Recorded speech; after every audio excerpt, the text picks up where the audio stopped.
The gentle current rested in the cavernous hangar bay of the HSS Defiance, like a wounded bird cradled in protective hands. And Chief Science Officer Yuntae stood at the bottom of her ship's boarding ramp with her feathers pressed flat against her body in nervous anticipation. The human commander had requested permission to come aboard, and Captain Myung-hee had granted it because refusing seemed both ungrateful and potentially unwise. Now Yuntae waited with her captain and a small delegation of crew members to greet the Deathworlder who had saved their lives. She did not know what to expect. Battle had proven that humans were exactly as dangerous as the legends claimed, capable of destroying an entire raider fleet in less time than it took to eat a meal. But the rescue had shown something else entirely, something that Yuntae was still struggling to understand. The Deathworlders had been gentle with her people. They had treated the wounded with care and spoken to the frightened with patience and held the crying children with tenderness that seemed impossible for beings from a world of poison and violence. Yuntae did not know how to reconcile these contradictions, and the uncertainty made her feathers itch with discomfort. A shuttle descended from the upper levels of the hangar bay and landed on the deck with a soft thump that Yuntae felt through her feet. The hatch opened and Commander Park emerged with only 2 aides at his side, a deliberately small delegation that Yuntae recognized as an attempt to avoid frightening them. He was tall by Valorian standards, but not unusually so by human measures, with a face that seemed weathered by years of command and eyes that held a depth of experience. Yuntae could only guess as he walked toward them with measured steps, moving slowly and keeping his hands visible in a way that suggested he understood how intimidating his species could be. Captain Myung-hee, he said, stopping at a respectful distance and offering a small bow. I am Commander Park Ji-hoon of the Terran Defense Force 3rd Fleet. I am honored to meet you. Myung-hee returned the bow with the formal courtesy of Valorian tradition. Commander Park, he replied, on behalf of my crew and my people, I thank you for answering our call. We are in your debt. Park shook his head slowly. You owe us nothing, he said. You called on the Guardian frequency, and we answered because that is what the frequency is for. He looked around at the assembled Valorians, noting their nervous postures and the fear that still lingered in their eyes despite everything that had happened. May I sit? He asked, gesturing toward a cargo crate near the boarding ramp. I find that conversations go better when everyone is comfortable. Myung-hee nodded his permission, and Park lowered himself onto the crate with a slow, deliberate movement that brought his eye level closer to that of the Valorian. Yuntae watched him with fascination as he made himself smaller, less threatening, and she realized that he was doing it on purpose. He knew they were afraid of him. He was trying to help them feel safe. I can see the questions in your eyes, Park said, looking directly at Yuntae with an expression of gentle understanding. You want to know why we came? Why we risked our lives for strangers we had never met. Yuntae felt her feathers ruffle with embarrassment at being so easily read. But she nodded because he was right. The stories we have heard about your kind, she said carefully. They speak of violence and conquest, of a species so dangerous that the galaxy trembles at your name. She paused and gathered her courage before continuing. They do not speak of beings who would cross the stars to protect the weak. Park was silent for a long moment, and Yuntae worried that she had offended him, but when he spoke his voice was soft and tinged with something that might have been sadness. The stories are not entirely wrong, he admitted. We come from a world that would kill most species in hours. We evolved surrounded by predators and poisons and natural disasters. And we learned to survive by being stronger and faster and more ruthless than anything that tried to destroy us. He looked down at his hands, studying them as if seeing them for the first time. But survival is not enough, he continued. We learned that lesson the hard way. through centuries of war against each other, before we ever reached the stars. He raised his eyes to meet Yunte's gaze. We learned that strength without purpose is just brutality, that power without compassion is just cruelty, and that the measure of a species is not what they can destroy, but what they choose to protect. Seojin stepped forward from her place in the delegation, her young face still bearing traces of the tears she had shed during the crisis. "The Guardian frequency," she said. "My grandmother told me stories about it. About a promise made during the First Contact Wars." Park nodded, and a small smile touched his lips. 40 years ago. "My grandmother fought in the battle that established that frequency," he said. The Malorian refugee fleet was fleeing extinction, hunted by pirates who wanted to finish what a dying star had started. He leaned forward slightly, his voice taking on the cadence of a story often told. Humanity was new to the galaxy then, feared and hated by species who saw only the monster and never the heart behind it. We had no allies, no friends, no reason to risk ourselves for strangers who had never shown us kindness. His smile widened, but we answered anyway, because that is who we choose to be. He reached into his uniform pocket and withdrew a small metal disc that gleamed in the hangar's lights. After the battle, when the Malorians were safe and the pirates were defeated, we established the Guardian frequency as a promise to the galaxy, he said. Any species in desperate need could call that frequency, and humanity would answer. Not for payment, not for alliance, not for gratitude, but simply because someone needed help. He held up the disc so they could see the symbol engraved on its surface. A stylized hand reaching upward toward distant stars. "This is the emblem of the Guardian fleet," he said. "Every human who serves in this role wears one, and every one of us knows what it means." Captain Myung-hee stepped closer, his earlier nervousness replaced by genuine curiosity. "What does it mean?" he asked. Park met his eyes with a gaze that held the weight of generations. "It means we remember what it felt like to be alone and afraid," he said. "It means we remember when no one came to help us during the darkest days of our history, when we faced extinction and had to save ourselves because the universe did not care whether we lived or died." His voice hardened with resolve. "It means we promised ourselves that we would be different, that we would be the help that comes when all hope is lost, that we would be the guardians that we wished had existed when we needed them." Yunte felt something shift in her understanding as she listened to his words. A fundamental change in how she saw the species that the galaxy called Deathworlders were not monsters pretending to be heroes. They were beings who had chosen to transform their capacity for violence into a shield for the vulnerable. They were exactly what they claimed to be. The Kreth who attacked you will face trial for their crimes, Park continued. "Returning to practical matters, our fleet will escort your vessel to the nearest safe port, and you will be free to continue your journey whenever you are ready." He stood and brushed off his uniform, preparing to return to his ship. "But before I go," he said, "I want you to know that the Guardian frequency remains open. If you or your people ever need help again, you only have to call." Yunte found her voice at last. "Will you come?" she asked. "If we call again, will you actually come?" Park looked at her with eyes that held the promise of a species that had learned to be more than their origins, more than the death world that had shaped them, more than the monsters that others saw when they looked upon humanity. "Every time," he said quietly. Every single time, he offered a final bow and returned to his shuttle, leaving the Valorians to process everything they had witnessed and learned months later.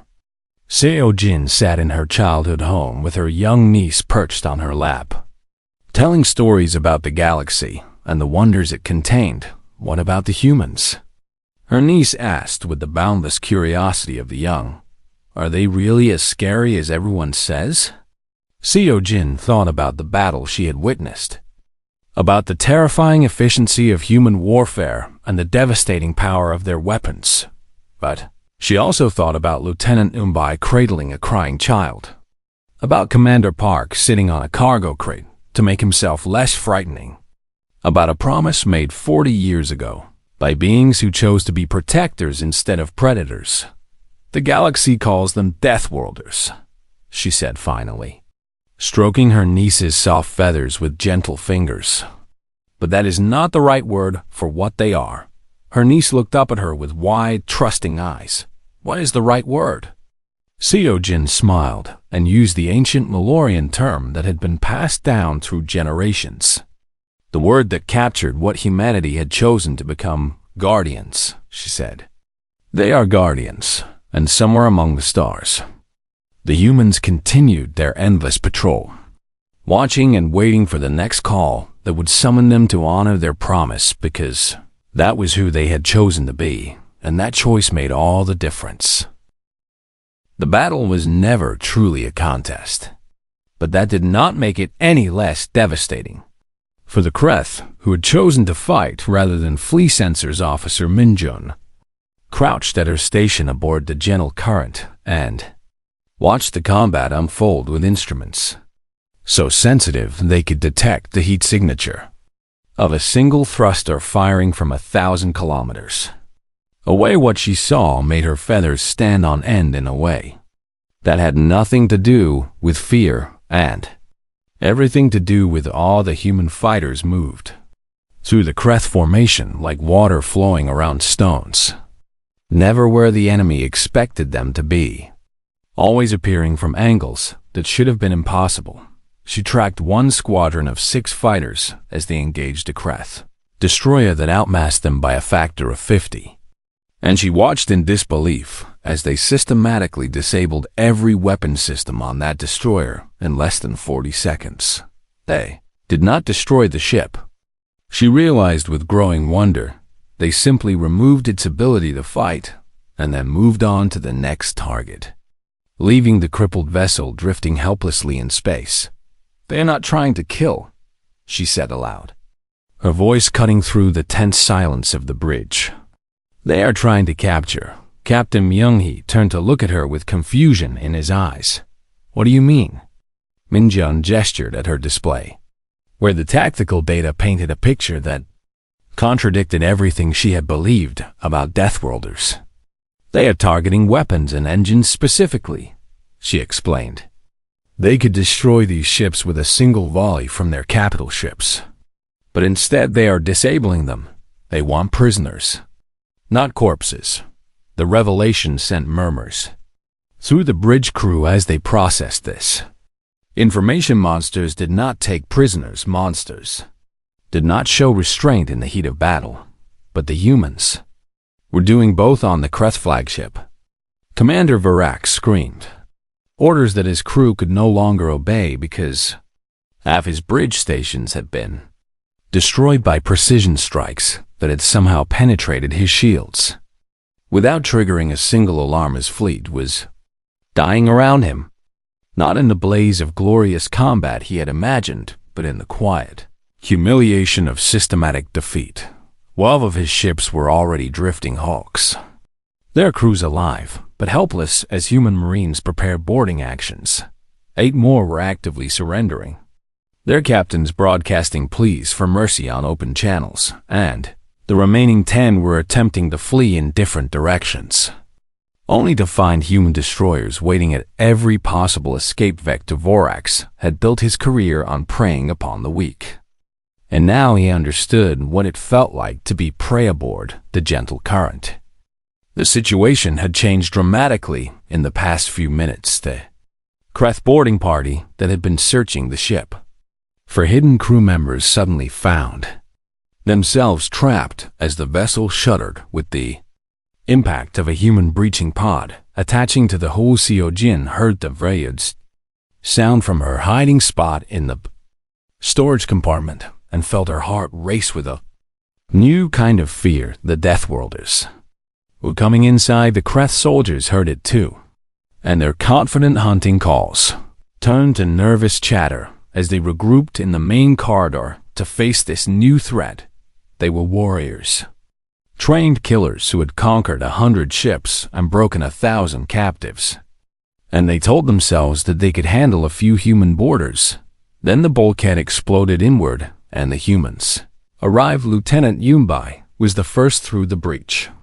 Her armor scarred from dozens of previous battles, and her rifle already tracking targets as she moved. She was not particularly tall by human standards, but to the Valorians watching from their hiding places, she seemed like a giant, a being of impossible strength and speed who flowed through the corridor like a force of nature. They, Kreth, opened fire with their plasma weapons, and Yumbai simply moved through the barrage as if the deadly bolts were merely an inconvenience. Her return fire was precise and economical, each shot striking a weapon or a limb rather than a vital organ in less than 30 seconds. Every Kreth soldier in the corridor was on the ground, alive but disarmed, and groaning in pain. And Bai swept the area with her rifle one final time before lowering her weapon and speaking into her helmet communicator. "Corridor secure," she reported, beginning search for survivors behind her. More human marines poured through the breach and spread out through the ship with practiced efficiency. They moved differently than the Kreth had moved. Seijin noticed as she watched through a crack in the storage compartment door. The Kreth had stomped and shouted, trying to intimidate their prey into revealing themselves. The humans moved quietly and carefully, checking each compartment with weapons ready, but voices calm. "Hello?" One of them called out in heavily accented Galactic Standard. "We are here to help. If you can hear me, please respond. You are safe now." Sojin felt tears prick at her eyes as she heard those words, but she could not bring herself to move from her hiding spot. The young crew members pressed against. Her sides were trembling with fear, and she could not ask them to trust these Deathworlders, based on nothing but words. Then the storage compartment door opened and Lieutenant Yumbai stood in the entrance with her rifle lowered and her helmet visor raised to show her face. She was not what Seojin had expected. The stories described Deathworlders as monsters with savage features and cruel eyes. But the human woman standing before her had a face that seemed almost gentle, with dark eyes that held no malice and a mouth that curved into a small, reassuring smile. "Found some?" Yunbai said into her communicator, then crouched down to bring herself closer to the huddled Valorian's level. "Hey there," she said, her voice soft and warm despite the sounds of battle still echoing through the ship. "You are okay now. The bad guys are not going to hurt you anymore." One of the young crew members, barely more than a chick, began to cry with great heaving sobs that shook her small body. Yumbai reached out slowly, giving them time to pull away if they wanted, and then gently lifted the crying child into her arms.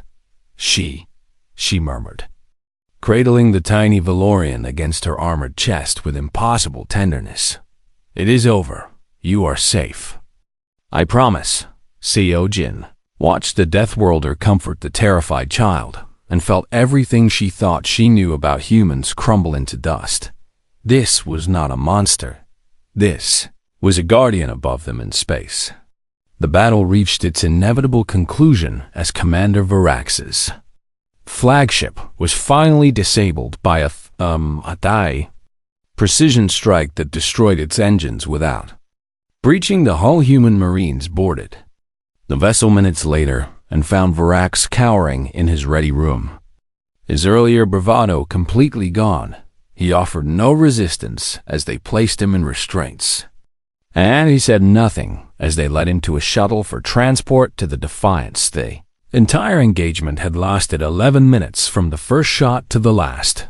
Surrender 22 Kreth ships had been destroyed, their crews evacuated before the killing blows were delivered. 8 ships had been captured intact, their crews taken prisoner to face justice for their crimes, and not a single human vessel had been lost. Commander Park stood on his horse bridge and watched the final tally scroll.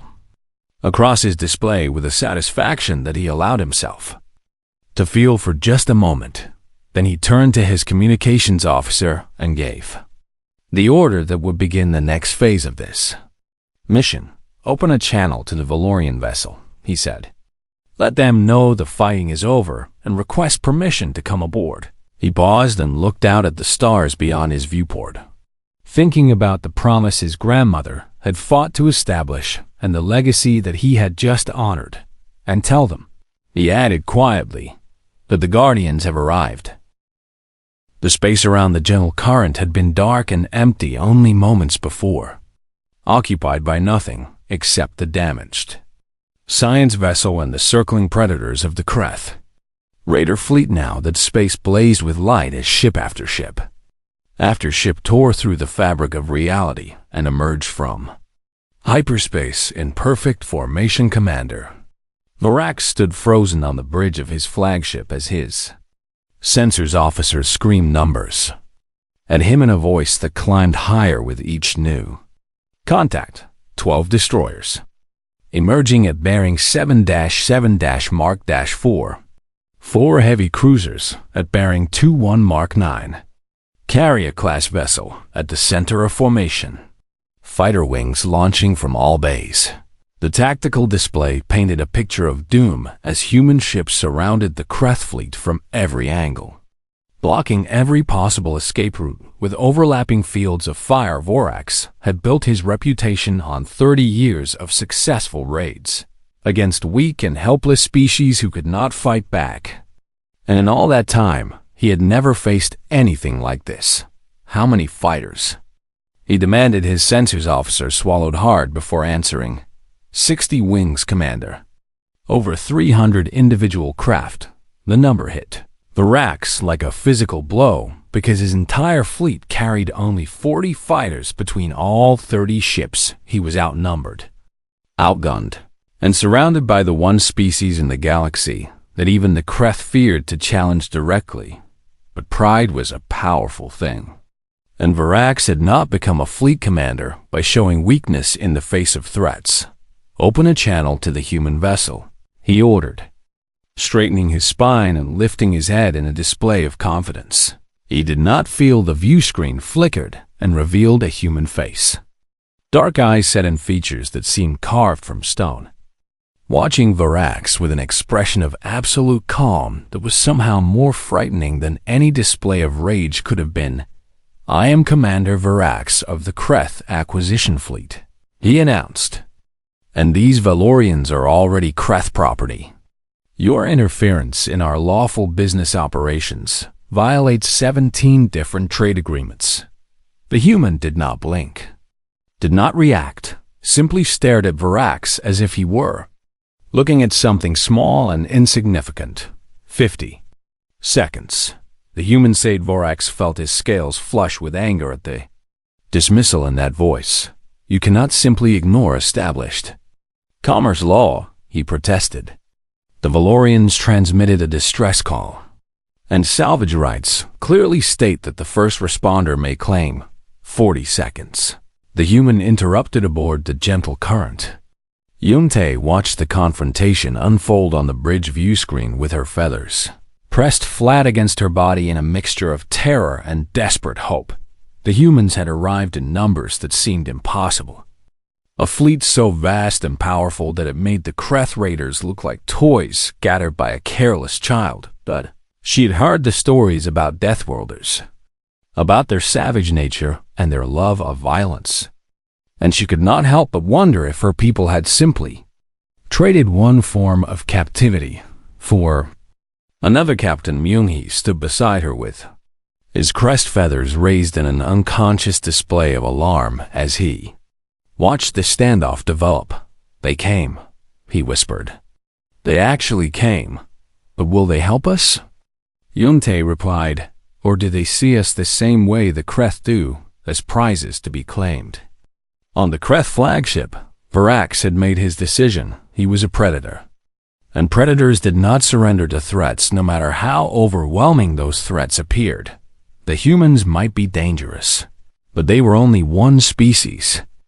And Varax had 30 ships filled with warriors who had shed blood across 100 worlds. All ships, he commanded over the fleet channel. Attack formation. Target the human carrier. If we destroy their command vessel, the rest will scatter. His tactical officer turned to stare at him with wide eyes. Commander, their firepower exceeds ours by a factor of... I gave an order, Varax snarled. Obey it or I will find someone who will.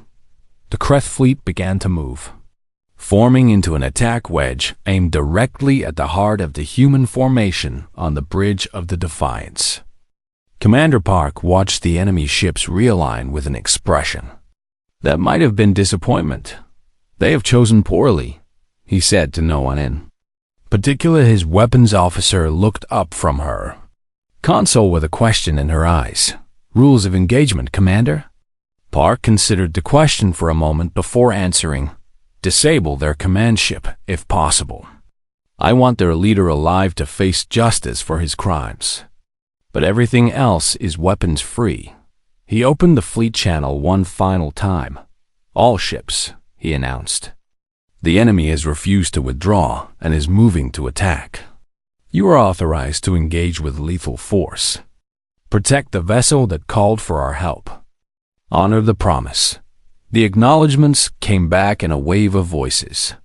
Calm and professional, despite the battle that was about to begin. 30 seconds have passed, Park said, returning his attention to the open channel with the Kreth flagship. I gave you 60 to withdraw. You have chosen to spend those seconds threatening instead of fleeing. Varax bared his teeth in what might have been a smile or a snarl. You will regret your arrogance. Human, he hissed. My warriors will tear your precious carrier apart and hang your body from its...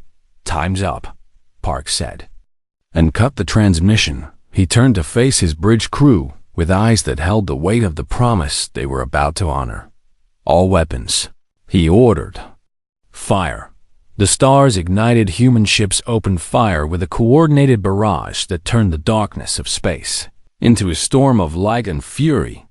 And the Kreth fleet flew directly into that storm with the desperate courage of creatures who had realized too late that they had challenged something far beyond their ability to defeat aboard the gentle current. The Valorian crew watched the battle unfold on their view screen with expressions of shocked disbelief. They had spent their lives hearing stories about the Scifistories, about the dual screen. With expressions of shocked disbelief, they had Spalorian craze Griffistum's beliefs, hearing stories about the Deathworlders, terrifying tales of monsters who killed without mercy and conquered without remorse. They had never imagined that those same monsters would cross the galaxy to save strangers who had nothing to offer in return, and they had certainly never imagined that salvation could be so beautiful and so terrible all at day. Once the human fighters swept through the Kreth formation like a school of predatory fish, moving in patterns so complex and coordinated that they seemed to share a single mind. The human capital ships advanced with methodical precision, their guns speaking in voices of thunder as they systematically dismantled the Kreth fleet one vessel at a time. And through it all, the humans fought not with the wild savagery the Valorians had expected, but with a cold and calculated efficiency that was somehow even more frightening. These were not berserkers lost in bloodlust. These were professionals doing a job they had trained their entire lives to do. They were very good at it. Yuan-Te watched a Kreth destroyer explode on the view screen and felt something shift in her understanding of the galaxy. The Deathworlders had answered their call. Now she had to hope they would prove to be the guardians that legend claimed them to be. Commander Park Ji-hoon stood at the head of the briefing table aboard Sentinel Station, pointing to a holographic map of their patrol sector while his fine squadron leaders listened with the focused attention of veteran soldiers. The Third Fleet had been running routine patrols along the edge of explored space for 3 months without incident. and some of his officers had begun to grow restless with the quiet monotony of their assignment. Ji-hoon understood their frustration because he felt it himself. But he also knew that peace along the frontier was a gift that should never be taken for granted. He was midway through explaining a new patrol rotation when the ancient speaker mounted in the corner of the briefing room crackled to life with a sound that made every officer in the room freeze in place. The speaker had been installed 40 years ago during the first contact wars, and in all that time it had never once made a sound because no one had ever been desperate enough or brave enough to use the frequency it monitored until now. The voice that emerged was high-pitched and trembling with fear, speaking in heavily accented Galactic standard that marked the speaker as someone unfamiliar with human language. "Please," the voice begged through waves of static. "We are under attack. Our ship is damaged, and slavers have found us. Please, if anyone can hear this, we need help. We need the Guardians. Please."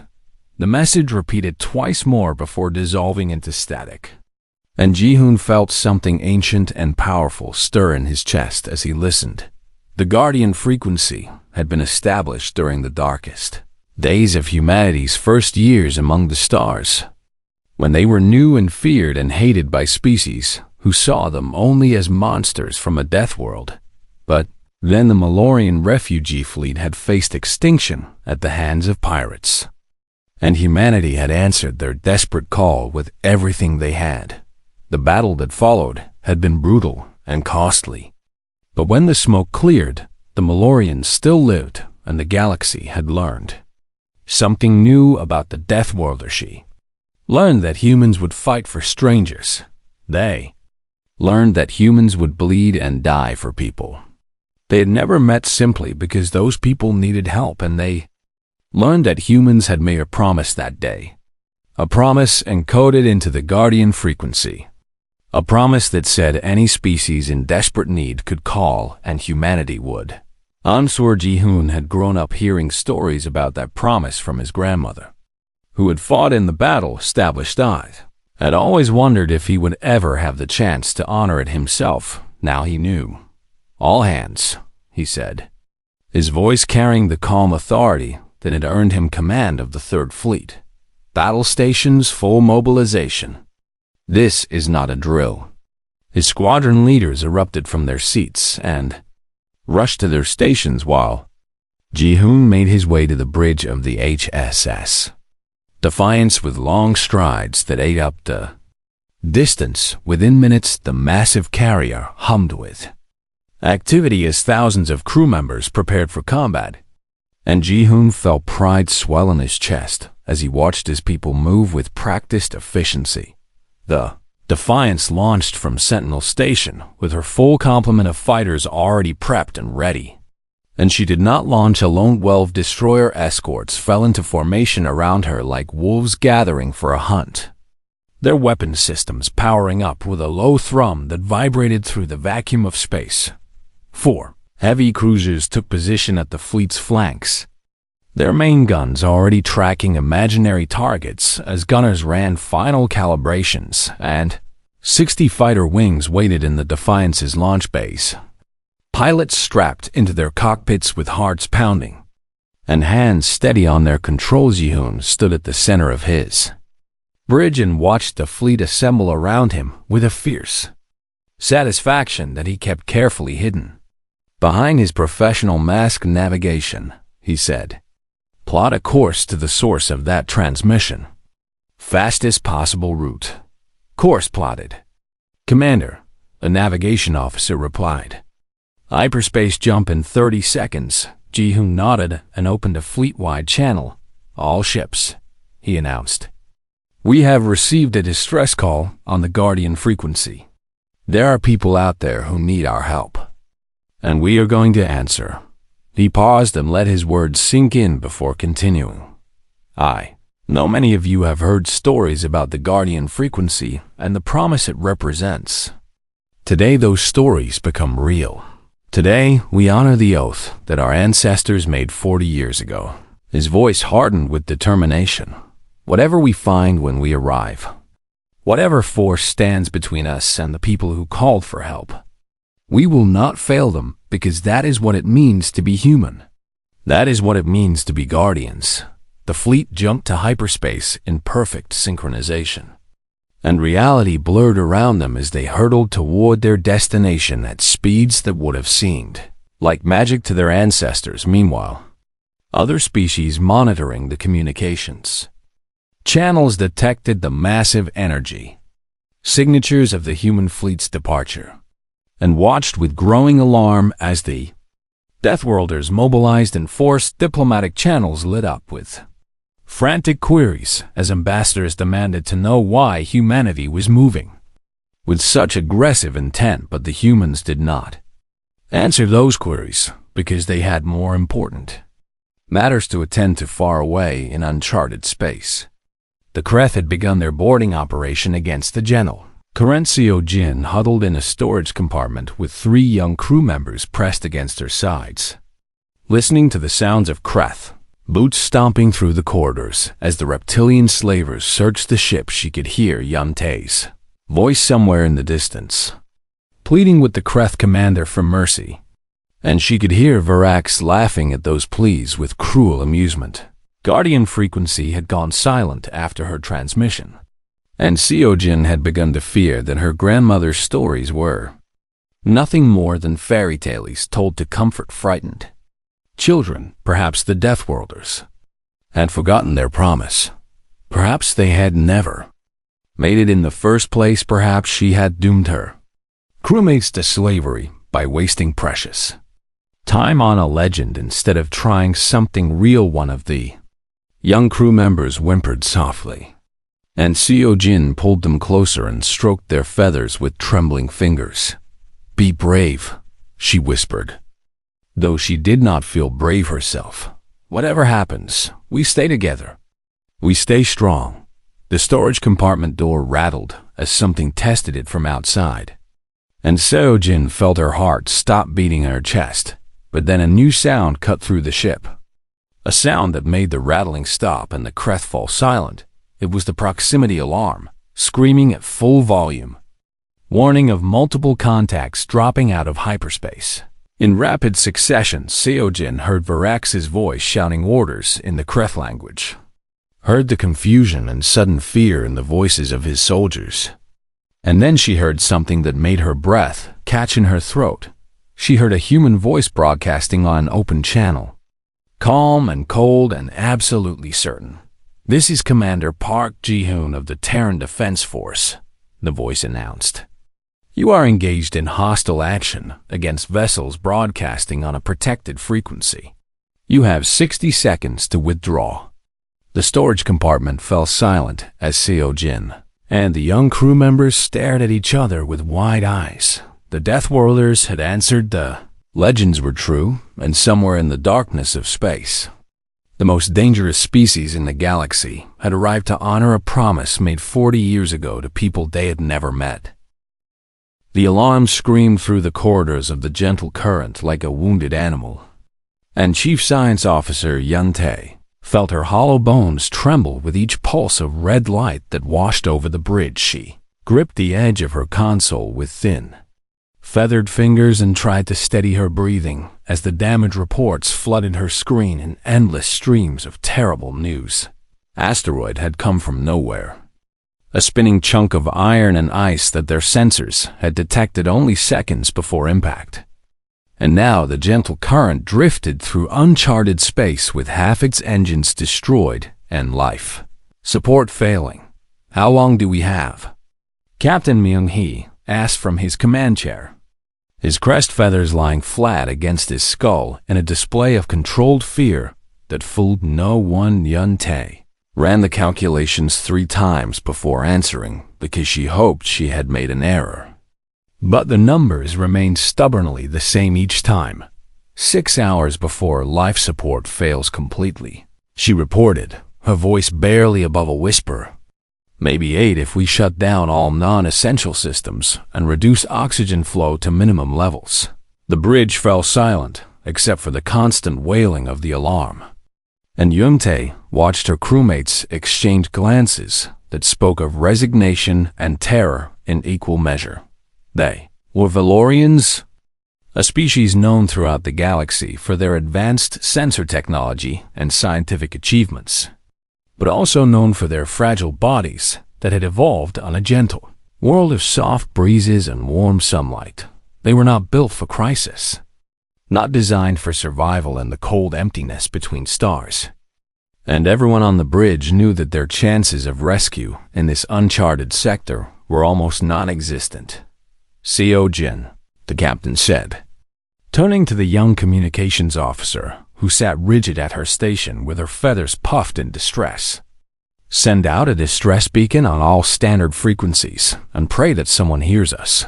Co Jin nodded and began transmitting, her fingers dancing across the console as she broadcast their position and situation to the void, hoping against hope that friendly ears would catch their cry for help. Minutes passed like hours as the crew waited in desperate silence. And then the sensors console began to chirp with incoming contact. Seontae turned to her screen with hope blooming in her chest. But that hope died the instant she recognized the ship configurations appearing on her display. "Captain," she said, and her voice cracked on the word, "we have incoming vessels. But they are not rescue ships." The main view screen flickered to life and showed them the approaching fleet. 30 ships bearing the jagged red markings that every spacefaring species learned to fear from their first day among the stars. Kreth raiders had found them. The Kreth were reptilian predators who had turned their natural hunting instincts toward a far more profitable prey, and their slave markets were notorious throughout the galaxy for their cruelty, and efficient Valorians were considered premium merchandise because their technical skills made them valuable workers, and their fragile bodies made them easy to control. Through simple threats of violence, they must have intercepted our distress call, Co Jin said, her voice hollow with despair. "We called for help and summoned monsters instead." The communications console crackled with an incoming transmission, and a scaled face appeared on the view screen with yellow eyes that gleamed with predatory anticipation. "I am Commander Varax of the Kreth Acquisition Fleet," the reptilian announced, his forked tongue flicking out to taste the air as if he could somehow sense their fear through the transmission. "You have broadcast your position and your weakness to the entire sector, little birds, and we have come to collect." Captain Myung-hee rose from his chair and faced the screen with what dignity he could muster, though his trembling feathers betrayed his terror. "We are a scientific vessel of the Valorian Collective," he said. "We have done nothing to warrant aggression, and we request that you honor galactic conventions regarding distressed vessels." Varax laughed, a hissing sound that made Yunte's feathers stand on end. "Galactic conventions are for species with the strength to enforce them," he replied. "You have no strength, little captain, only value measured in credits on the auction block." He leaned closer to the camera, and his yellow eyes seemed to fill the entire view screen. "Surrender your vessel and your crew will be processed quickly," he said. "Resist and I will make examples of your weakest members while the others watch." The transmission ended, and the bridge erupted in panic chatter as crew members voiced their terror and desperation in overlapping Kree. Watched the Kreth fleet moving closer on her sensors and felt a cold certainty settle in her chest that this was how her life would end. Not in the peaceful retirement she had imagined, but in chains on some distant world. But then she noticed Sejin doing something strange at the communications console, her fingers moving with frantic purpose across controls that Yunte did not recognize. "What are you doing?" Yunte asked. Moving closer to the young officer, Co Jin did not look up from her work as she answered. "My grandmother was a communications officer during the first contact wars," she said. "She told me stories when I was young, stories about a frequency that was established during the darkest days of that Conflict. Her fingers paused over a final control, and she looked up at Yuntae with eyes that held equal parts fear and desperate hope. She called it the Guardian Frequency. Seo Jin continued. She said it was a direct line to the Deathworlders, a way to summon the most dangerous species in the galaxy. When all other hope was lost, Yuntae felt her blood run cold at the word Deathworlders. For every species in the galaxy knew the legends of the humans, who came from a world of crushing gravity and endless predators. They were beings of nightmare, creatures who breathed poison and walked through fire, soldiers who fought with a ferocity that made even the Kreth seem tame by comparison.